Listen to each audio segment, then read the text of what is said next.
अगले 3 से 5 सालों में हुकूमत अपनी ट्रांसपोर्ट में भी एक मेजर शिफ्ट लाना चाहती है। ईवीज़ की पॉलिसी पर काम हो रहा है। अपने 30% ट्रांसपोर्ट को 2030 तक ईवीज़ पर शिफ्ट करने का प्लान है। तो अगर ये साथ साथ चलता रहता है मामला, तो सोलर इंडस्ट्री भी मज़ीद इसमें ग्रो करने का चांस मौजूद होगा और ये कंजम्पशन भी बेहतर अंदाज से हो सकेगी। ये जो पिछले 2 महीने में हमने 25% का इजाफा देखा था सोलर कंज्यूमर्स में, ये अब इस पॉलिसी के बाद क्या एक कन्फ्यूजन लोगों के दिमाग में क्रिएट हुआ है कि अब वो स्पीड कम हुई है, थोड़ी सी सेल्स वगैरह पर आप लोगों की फ़र्क पड़ा है?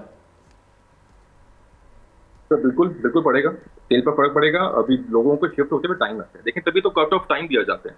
अगर नीदरलैंड्स ने आज एक कट ऑफ टाइम दिया है 2027 का, तो कुछ सोच के दिया होगा ना। मतलब वो भी 2027 में सोच सकते थे ये चीज़ कि आज 2027 और आज ही हम सोचते हैं कि हमने कट ऑफ करना है। इनको भी कट ऑफ डेट देनी चाहिए। देखिए, कोई भी मार्केट होती है ना, वो मार्केट रोज के बिहाफ पे चल रही होती है। बहुत से इंपोर्ट जो है लोग कर बैठे हुए हैं, लोगों की इंपोर्ट्स आ रही हैं। सोलर ऐसे नहीं है कि सुबह सोचा और कल चाइना से यहाँ पे आ गया, ऐसा नहीं है। ये 40-40 दिन, 3-3 महीने के इंपोर्ट साइकिल्स होते हैं। और वो साइकिल्स भी सारे थ्रू बैंक्स हो रहे होते हैं।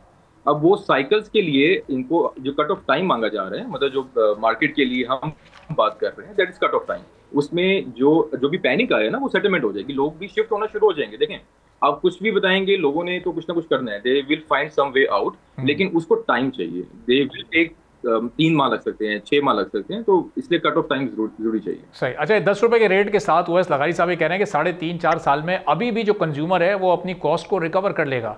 तो आप चूंकि ज़ाहिर है प्रैक्टिकली इस फील्ड में मौजूद हैं, एक्सपर्ट हैं, आपको ये आइडिया है कि 3.5-4 साल में रिकवरी हो जाएगी इस रेट के साथ भी एक कंज्यूमर की?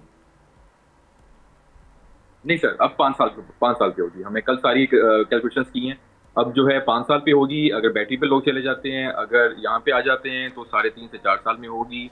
और देखें, पॉइंट ये कि जो लगारी साहब भी बात कर रहे हैं कि बिजनेस है, सोलर लगाना घर के ऊपर बिजनेस नहीं है। सोलर लगाना इसी तरह से जैसे आपकी जरूरत है। जरूरत और बिजनेस में डिफरेंस है। इसमें आरओआई, हम बिजनेस माइंड कहते हैं कि आरओआई होता है, लेकिन आरओआई का मतलब ये बिल्कुल नहीं होता है कि जो सोलर लगा रहा है वो आरओआई देख रहा है। वो तो अपने आपको कंफर्टेबिलिटी देख रहा है ना। तो लगारी साहब का कहना बिल्कुल गलत है कि जिन्होंने पैसे लगाए हैं उनके पूरे हो गए। तो पूरे होने का मतलब है कि आप उनको नुकसान दे दें। जस्ट वो पैसे लगाने के लिए, पूरे करने के लिए उन्होंने सोलर लगाया था, या उन्होंने अपने आप को सस्टेन करने के लिए, अपनी फैक्ट्रीज को सस्टेन करने के लिए। देखें, हम खाली रेजिडेंशियल क्लाइंट की बात नहीं कर रहे, हम आपको फैक्ट्रीज की बात कर रहे हैं। देखिए, इस टाइम सारी राइस, सारी वीट फैक्ट्रीज, जितनी भी कोल्ड स्टोरेज हैं, खासतौर पे कोल्ड स्टोरेज, स्कूल्स, अब मैं आपको बताता हूँ, जितने भी स्कूल्स हैं वो इस टाइम 0 बिल्स पे आ गए थे, क्योंकि उनका डे टाइम का लोड था, रात का लोड नहीं था। तो अब जितने भी स्कूल्स हैं वो भी इस चीज पे हिट होंगे। तो लगारी साहब को समझने की जरूरत है। लेकिन हसन साहब, हमारे यहाँ हर सहूलत का मिस यूज़ भी होता है ना। बहुत सारे फिर बड़े इन्वेस्टर्स ने शायद इन्वेस्टमेंट भी कर दी हो और वो इतनी बिजली प्रोड्यूस कर रहे हो कि फिर ग्रिड से उनका लोड कम हो गया हो, तो वहाँ पर फिर हुकूमत को भी ज़ाहिर है एक लॉस की सूरत हाल का सामना करना पड़ रहा होगा। बिल्कुल। देखें, ये चीज तो गवर्नमेंट को खुद अपने स्केड्यूल्स करने चाहिए ना, खुद इम्प्लीमेंटेशन प्लान बनाने चाहिए।